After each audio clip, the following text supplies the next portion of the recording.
माता की, भारत माता की, भारत माता की।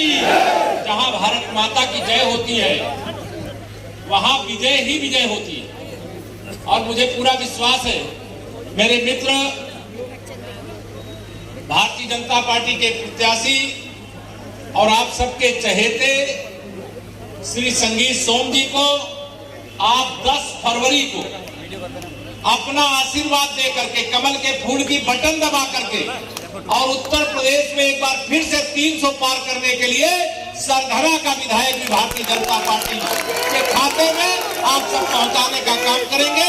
या मैं अपील करते हुए और मंच पर फोटो ले लो रजी भाई। मंच पर हमारे श्री विमल शर्मा जी जिलाध्यक्ष, हमारे महामंत्री श्री अंकुर मुखिया जी, ओम प्रकाश पाल जी, उदय प्रताप जी और पार्टी के हमारे वरिष्ठ नेता और जो अभी मुझे आमंत्रित किए ऐसे बड़े भाई समय सिंह सैनी जी, हमारे श्रीमान रामपाल सैनी जी, डॉक्टर कुड़े सैनी जी, आदरणीय श्री मलखान जी, श्री रामपाल बिसोला जी, श्रीमान धीर सिंह सैनी जी, कैप्टन विजेंद्र फौजी प्रधान जी, श्री जयप्रकाश सैनी जी, श्री प्रदीप जी, श्री अनिल सैनी जी, श्री विक्रांत अहलावत जी, राहुल चौहान जी, मंच पर राहुल अहलावत जी जो लोकदल को छोड़ करके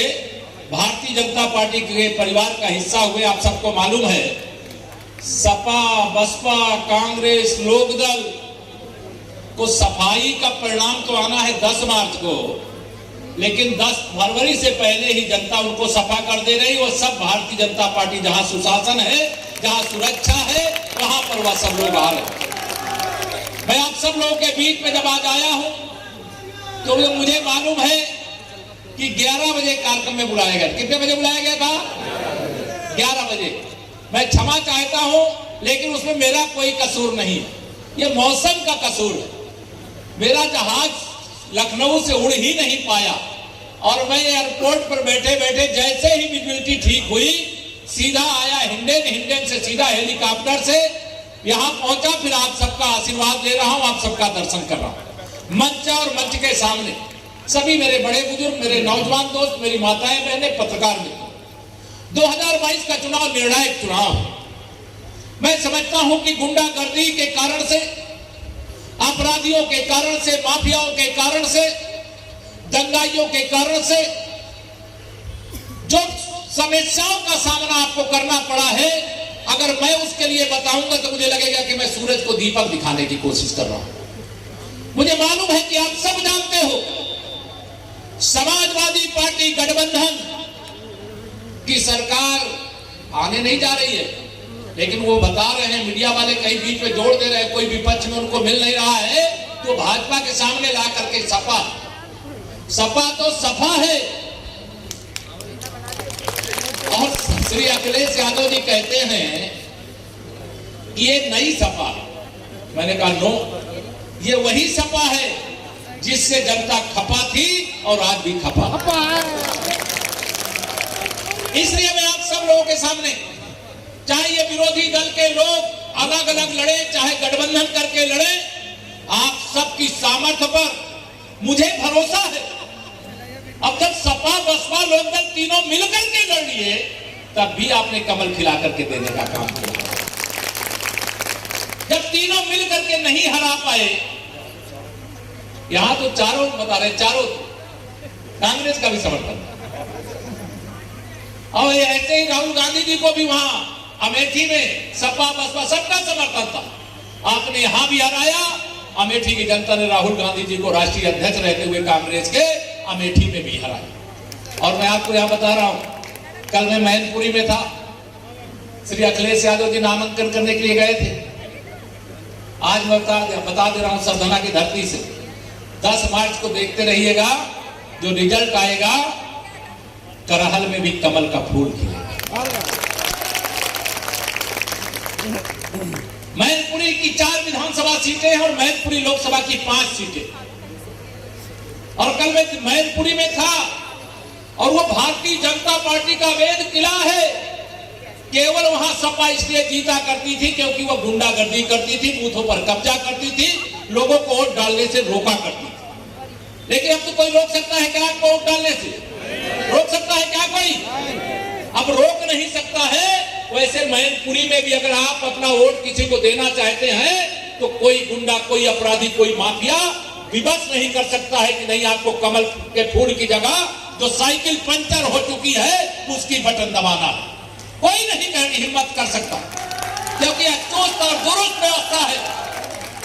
मैं आप सब लोगों के सामने आज यहां पर जब आया हूं तो आप सबसे यहां पर कहना चाहता हूं, देर बहुत हो गई, आप सब भी देर से बैठे, लंबा भाषण नहीं करूंगा, संक्षिप्त भाषण करने के लिए आप सबके बीच में आया। यहां पर प्रत्याशी किसी भी कीमत पर हमारे संगीत सोम जी को मत मानिएगा। यहां प्रत्याशी केशव प्रसाद मौर्य है, यह जिम्मेदारी लेकर के आप बताइएगा। अब आपका सर ऊंचा रखने की जिम्मेदारी, आपका मस्तक ऊंचा रखने की जिम्मेदारी केशव प्रसाद मौर्य की है, और केशव प्रसाद मौर्य का मस्तक ऊंचा रखने की जिम्मेदारी आज से आप सबके कंधे पर। निभाओगे? निभाओगे? दोनों हाथ लगभग निभाओगे? बस आज से यही मान करके, जब मैं प्रत्याशी हूं मैं तो भाषण देके चला जाऊंगा, क्योंकि मुझे प्रदेश की अनेक सीटों में जाना है। तो आज से आपको यह जिम्मेदारी निभानी पड़ेगी। आज तारीख कौन सी है? 1 तारीख। मतदान कब होना है? कितना दिन बचा है प्रत्याशी के रूप में काम करने के लिए? 9 दिन जो लोग समय लगाएंगे प्रत्याशी की तरह। संगीत सोम जी को मैं पीछे करता हूं, आपको केशव प्रसाद बनकर के प्रत्याशी के रूप में भूमिका निभानी। तो जितने लोग आज से लेकर के मतदान करवाने तक अपना पूरा समय लगा करके कमल खिलाने का काम करेंगे, जरा हाथ उठा दो एक बार। मैं गर्व से छाती चौड़ी करके जा सकता हूं और श्री अखिलेश यादव जी आपको बता सकता हूं और आपके गठबंधन को बता सकता हूं, ये जो लाल टोपी सर पे लगा करके और जालीदार टोपी जेब के अंदर रख करके घूमते हैं, इनको जवाब मिलना चाहिए कि नहीं मिलना चाहिए? इनको पहले देश के हमारे वैज्ञानिकों ने, पहले कोई भी बीमारी हो अगर टीका लगाने की जरूरत पड़े तो हम अमेरिका, रूस और चीन की तरफ देखते थे, लेकिन मेरे भारत के वैज्ञानिकों ने जब तैयार कर दिया तो श्री अखिलेश यादव जी को न कोरोना का टीका पसंद है, और जो बहनें अपने भाइयों के माथे पर तिलक लगाती हैं या मंदिर में पुजारी तिलक लगाते हैं, न इनको कोरोना का टीका पसंद और न इनको माथे का टीका पसंद।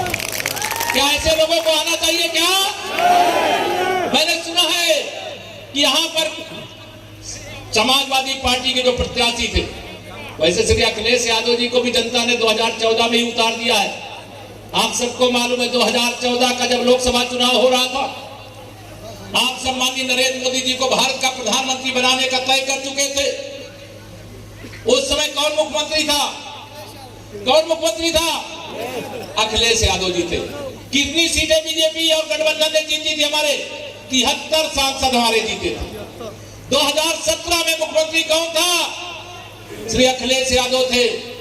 कोई मानता था क्या कि भाजपा, यद्यपि हमारे संगीत सोम जी और मैं विधानसभा में 2012 के विधानसभा में भी चुन करके आपने यहां से इनको भेजा था, और मुझे वहां सिराथू की जनता ने जहां से इस बार फिर मुझे प्रत्याशी बनाया गया, वहां से मुझे चुन करके भेजा था। 2017 में श्री अखिलेश यादव जी के मुख्यमंत्री रहते हुए 325 विधायक हमारे जीत करके गए थे कि नहीं गए थे? बताइए। अब 2019 में इनके गठबंधन के बाद 64 सांसद और 51% वोट, कितना? 51% वोट के साथ माननीय नरेंद्र मोदी जी भारत के प्रधानमंत्री की कुर्सी पर विराजमान होते हैं आप सबके आशीर्वाद से। और माननीय नरेंद्र मोदी जी अगर भारत के प्रधानमंत्री नहीं बनते, आप बताओ क्या अयोध्या में श्री रामलला की जन्मभूमि पर मंदिर निर्माण हो पाता क्या? हो पाता क्या? जम्मू कश्मीर से धारा 370 समाप्त होती क्या? और अगर आपने 2017 में उत्तर प्रदेश के अंदर कमल नहीं खिलाते तो यह गुंडा राज या दंगा राज या माफिया राज का अंत हो पाता क्या? मैं जानता हूं उत्तर प्रदेश की जनता और जिस पुलिस को जनता की सुरक्षा की जिम्मेदारी थी, समाजवादी पार्टी की सरकार के समय गुंडों, अपराधियों और माफियों और दंगाइयों से जनता भी डरती थी और पुलिस भी डरती थी।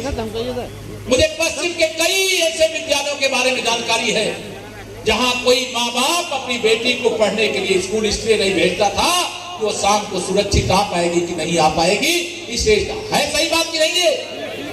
मुझे यह भी बताया गया कि इस पश्चिम क्षेत्र के अंदर अगर मेरे किसान भाई खेत में अपना कोई काम करने के लिए जाते थे, अपनी भैंसा गाड़ी लेकर के जाते थे, तो उनकी गाड़ी तो बच जाती थी लेकिन उनका भैंसा गायब हो जाता। गायब होता था कि नहीं गायब होता था? जब से भारतीय जनता पार्टी की आदरणीय योगी जी के नेतृत्व में उत्तर प्रदेश में हमारी सरकार ने शपथ लिया है, ऐसा साहस किसी माई के लाल ने किया है क्या? किया है क्या? कुछ घटनाएं घटती हैं, उसका मुझे दुख है, मुझे कुछ घटनाओं के समाचार मिलते हैं, लेकिन इस समय कोई अपराध करे और उस अपराधी को संरक्षण दिया जाए, ऐसा संभव है क्या? अपराधी के खिलाफ कठोर से कठोर और समय से कार्रवाई करती है। हम उसी कानून के राज को उत्तर प्रदेश में स्थापित रखने के लिए आप सभी लोगों का आशीर्वाद मांगने के लिए आए। ये मेरठ की धरती है और यहाँ का संदेश, पहले चरण का संदेश, वैसे मेरी जानकारी, मैं आपको अपनी जानकारी में तो पूरे यूपी में घूम रहा हूं, चुनाव घोषित होने के बाद भी, चुनाव घोषित होने से पहले भारतीय जनता पार्टी फिर एक बार 300 से अधिक सीटें आप सबके आशीर्वाद से जीतने जा रही है। और एक यूपी के अंदर मैं नारा लगाया करता हूं, उस नारे को आप सबके सामने भी दोहरा करके आशीर्वाद मांगता हूं। मैं यूपी में नारा लगाता हूं कि 100 में 60 हमारा, 60% वोट हमारा। कितना? 100 में 60 हमारा है, 40 में बंटवारा है और बंटवारे में भी हमारा। हमने सबका साथ दिया है, सबका विकास किया है, सबको सम्मान दिया है, सबकी सुरक्षा किया है। कोई भी योजना आई, प्रधानमंत्री गरीब कल्याण अन्न योजना आई, तो क्या केवल राशन हम भाजपा से जो जुड़े थे उनको दिया है कि सबको दिया है? आप याद करिए, समाजवादी पार्टी की सरकार के समय कितने घंटे बिजली आती थी? याद है? भूल गए सब? 6 घंटे। अब कितनी आती है? 18 घंटे। हर चुनाव में मुद्दा होता था कि बिजली नहीं आती है। होता था कि नहीं होता था? सड़क नहीं अच्छी है, मुद्दा होता था कि नहीं होता था? सुरक्षा कानून व्यवस्था नहीं अच्छी है, मुद्दा होता था कि नहीं होता था? लेकिन यह मुद्दा इस चुनाव में है क्या? नहीं। कोई घोटाले का आरोप हमारी सरकार के ऊपर 1 रुपया का भी है क्या? नहीं। या विरोधियों के पास कोई मुद्दा नहीं, मुद्दा विहीन विपक्ष है, मुद्दा विहीन गुंडे, अपराधी, माफिया हैं। वो जनता को ऐसे प्रत्याशी भेज करके डराना चाहते हैं, धमकाना चाहते हैं कि हमारे पास गुंडे, अपराधी और माफिया हैं। मैं उनको बताना चाहता हूं, उत्तर प्रदेश की जनता डरने वाली नहीं है।